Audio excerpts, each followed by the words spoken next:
Hello everybody. So আজকে আমরা করব ফার্স্ট অর্ডার গ্রোথ রিয়াকশন। ঠিক যেরকম বোর্ডে দেখতে পাচ্ছিস, এবার প্রশ্ন আসছে what is first order growth reaction, তাই না? দেখ, এই যে ফার্স্ট অর্ডার রিয়াকশন আমরা পড়েছি না, এই যে ফার্স্ট অর্ডার রিয়াকশন পড়েছি, এটা দু রকম হয়।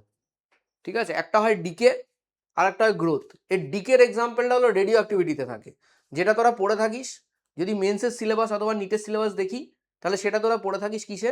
ফিজিক্সে। বেসিক্যালি রেডিও অ্যাক্টিভিটিটা তোদের ফিজিক্সে থাকে এবং সেখানে কিন্তু তোরা পুরো এই chemistry first order kinetics use করবি। ঠিক আছে, আর অ্যাডভান্স সিলেবাসে এই ফার্স্ট অর্ডার ডিকেটা কেমিস্ট্রিতেও থাকে। ঠিক আছে, আর কোনো ডিফারেন্স নেই। অনেকে বলে স্যার কেমিস্ট্রিতে রেডিও অ্যাক্টিভিটি আছে অ্যাডভান্সডের সিলেবাসে, আমাদের ইয়ের সিলেবাসে নেই, মেন্সের সিলেবাসে। ভাই, ওটা ফিজিক্সে আছে, ভালো করে দেখ। ঠিক আছে, সো পুরো জিনিসটা মাথায় এই জন্য রাখাটা খুব দরকার। এবং যে কোনো টিচারের আমি মনে করি যেই কিংবা নিট যাই পড়াক না কেন, বেসিক আইডিয়া সব কটা সাবজেক্টে থাকা উচিত আমার মনে হয়। বেসিক আইডিয়া, কেন কি উই আর আজকের দিনে we are not only teachers of subjects, we are also মেন্টারিং people. ঠিক আছে, কারণ কি একটা overall at the end of the day তোরা যারা আমাদের স্টুডেন্ট, তাদের আমরা কি করব? তাদের আমরা শেখাবো কি করে পরীক্ষাটা ক্লিয়ার করতে হয়। ডেফিনেটলি আমাদের কিছু সাবজেক্টে কিছু টপিক্সে এক্সপার্টাইজ থাকবে, ঠিক আছে, কিন্তু তার সাথে ওভারঅল পরীক্ষাটা তোদের যে মেন্টাল কন্ডিশনটা ওটা বোঝাটা কিন্তু অ্যাজ এ টিচার আমার মনে হয় আমার ভালো লাগে। এই কাজটা করতে আমার ভালো লাগে। I do that.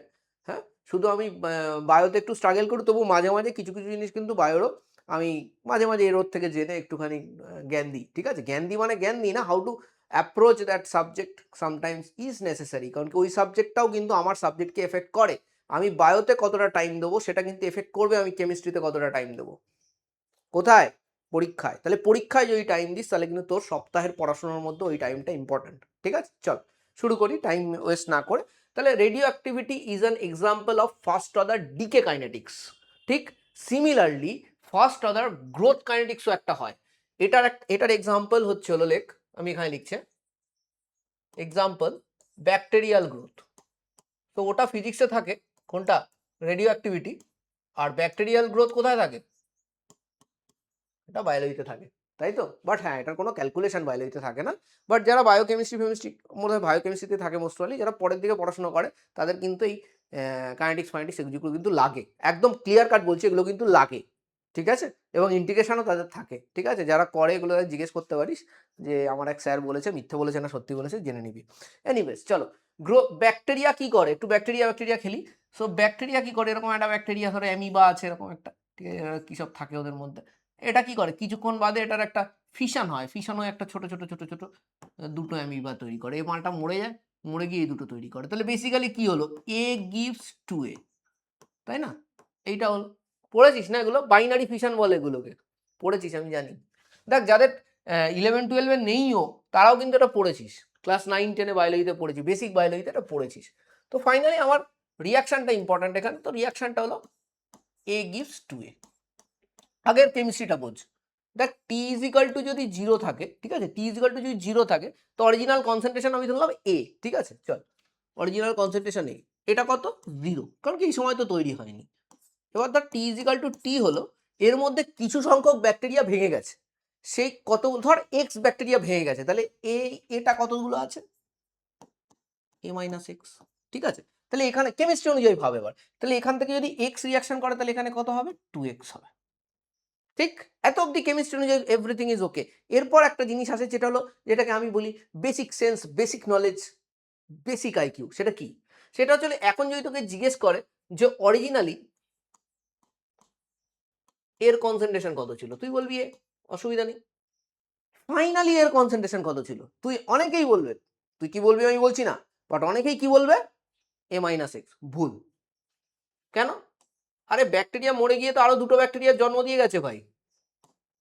ব্যাকটেরিয়া মরে গিয়ে, এই যে ব্যাকটেরিয়াটা মরে গেছে, আরো দুটো ব্যাকটেরিয়ার জন্ম দিয়ে গেছে না এখানে। তাহলে ডেফিনেটলি যে কটা ব্যাকটেরিয়া এ পড়ে আছে সেটা তো আমি নেব, প্লাস যে কটা নতুন জন্ম নিয়েছে, নতুন দুটো দুটো ছোট ছোট ফুটফুটে বাচ্চা জন্ম নিয়েছে, সো সেই ফুটফুটে বাচ্চাগুলোকে তো আমাদের দেখতে হবে নাকি না? ওদের এবার লালন পালন করে বড় করার আমাদের পালা। চলো, এ প্লাস 2x। বুঝতে পেরেছিস এত অব্দি? দেখ, ক্লিয়ার তো? তাহলে এ তৈরি হচ্ছে, এটুকু শিওর, এ তৈরি হচ্ছে। Now what is D A dt. It is rate of appearance of A. Minus dA dt হলে কি হতো? Rate of disappearance of A. dA dt হলে কি হবে? রেট অফ অ্যাপিয়ারেন্স অফ এ। কেন অ্যাপিয়ারেন্স ইম্পর্টেন্ট এখানে? ডেফিনেটলি ইম্পর্টেন্ট, কারণ কি এখানে শুধুমাত্র এ ডিসঅ্যাপিয়ার হচ্ছে না, এ অ্যাপিয়ারও হচ্ছে, এ তৈরি হচ্ছে, এ শেষও হচ্ছে। ঠিক আছে, তো তার মানে খানিকটা একটা ট্যাঙ্কির মধ্যে তলায় ফুটো আছে, জল শেষও হচ্ছে, উপর দিয়ে তুই জল ঢালছিসও। তাহলে আমি এখানে লিখতে পারি এটা হলো net appearance of A.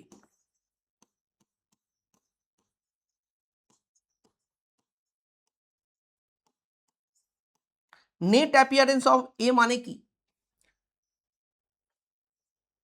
Rate of appearance of A minus rate of disappearance of A.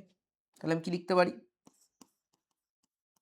Appearance of এ, যদি এটা রেট অফ, হ্যাঁ আমি রেটটা লিখিনি, rate of appearance of A, এটাও net rate of appearance of A minus rate of disappearance of A. ঠিক আছে, দুটো জিনিস আমাকে মাথায় রাখতে হবে এখানে, নাহলে কিন্তু গন্ডগোল হয়ে যাবে। এবার প্রথমে আমি এখানে কি আসছে? রেট অফ অ্যাপিয়ারেন্স অফ এ। ভালো করে কিছু জিনিস এবার রিকল করতে হবে। কি রিকল করতে হবে? যদি ভুলে গিয়ে থাকিস পিছনের পাতা উল্টে গিয়ে দেখতে হবে, কিন্তু আমি বারংবার বলছি। সেটা কি? সেটা হচ্ছে হলো, আমাকে যদি rate of appearance of A বার করতে হয়, তাহলে আমাদের কি করতে হয়? মনে আছে rate of appearance of product dp dt আসতো। Rate of appearance of product কি আসতো? Dp dt. ঠিক, এবং সেই ডিপি ডিটির ফর্মুলাটা কি ছিল? একটা কে ছিল, তাই না? Into rate of reactant. ঠিক আছে, that is fine. Into rate of react, তোমার sorry concentration of the reactant. সেই রেট কনস্ট্যান্টটা কি ছিল? ধর আমার এখানে রেট কনস্ট্যান্ট দিয়ে দিয়েছে কে, তার মানে এই রেট কনস্ট্যান্টটা is the rate constant for disappearance of A. ঠিক আছে, আমি কিন্তু তোদের rate of disappearance of A আর রেট অফ অ্যাপিয়ারেন্স অফ প্রোডাক্টের ক্ষেত্রে রেট কনস্ট্যান্টের একটা রিলেশনশিপ করিয়ে দিয়েছিলাম। তুই পিছনে যা, খুঁজে বার কর। তো অ্যাপিয়ারেন্সের জন্য এই ক্ষেত্রে এটা স্টোইশিওমেট্রির উপর ডিপেন্ড করবে, এবং এটা হবে 2k ইন্টু এ মাইনাস, এটা ডিসঅ্যাপিয়ারেন্স, এটা কোনো ঝামেলা নেই, কে ইন্টু এ। ঠিক আছে, অসুবিধা নেই। তাহলে এটা কি হবে?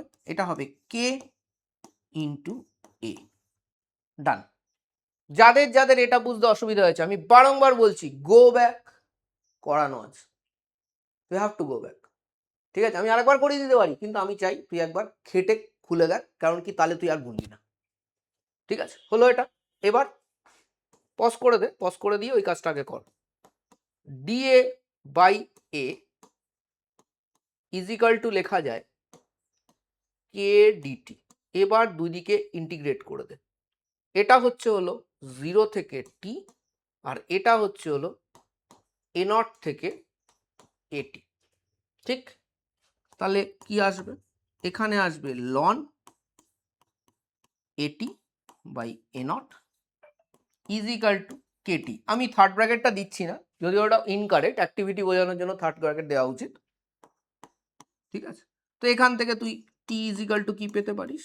1/k লন এটি বাই এ নট। এবার তুই এটাকে চাইলে এরকম লিখতে পারিস 1/k লন এটি হচ্ছিল, দেখ এ প্লাস এক্স করা আছে বাই এ। ঠিক আছে, এই হলো আমার ফার্স্ট অর্ডার গ্রোথ কাইনেটিক্স, যেটা অবশ্যই কাজে লাগবে যদি কোনো ব্যাকটেরিয়াল গ্রোথের তোমার কোনো কোশ্চেন দিয়ে দেয়। অনেকের মনে হতে পারে স্যার জেইর কেসে কেন ব্যাকটেরিয়াল গ্রোথের রিয়াকশন দেবে, এটা কেন দেবে? জেইর কেসে তো দেওয়া উচিত না। দেখো, যদি তুমি কোন যেই ইঞ্জিনিয়ারিংই করো, যাই করো না কেন, যদি কোনো ফার্মাসিউটিক্যাল কোম্পানিতে গিয়ে কাজ করো, যেখানে এই এই জিনিসগুলো নিয়ে কাজ হয়, সেখানে তোমার এই নলেজটা কিন্তু অবশ্যই রিকোয়ার্ড। ঠিক আছে, তো রিকোয়ার্ড তো আছে। ঠিক আছে, পরবর্তীকালে তুমি বুঝতে পারবে রিকোয়ারমেন্টটা কি। যে কোনো কনসেপ্ট শিখছো, তার ভ্যারাইটি অফ ইউজেস আছে, এবং সেই ইউজগুলোকে যখন তুমি ওগুলো ইউজ করবে, তখন তুমি বুঝতে পারবে যে বেসিক যে নলেজগুলো আমি পেয়েছি সেগুলোকে ইউজ করা যায়। এটা প্র্যাকটিক্যাল জিনিস, এটা প্র্যাকটিক্যাল জিনিস আমি তোমাকে বলছি। ঠিক আছে। এবার সেটা কি করে, কখন, কি বৃত্তান্ত, this is not the correct time of discussion, maybe sometimes we can discuss after you pass out from class 12th।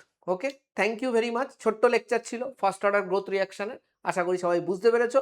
যদি এটা না বুঝে থাকো এই জায়গাটাতে, please go back and find out how to relate between case. Thank you.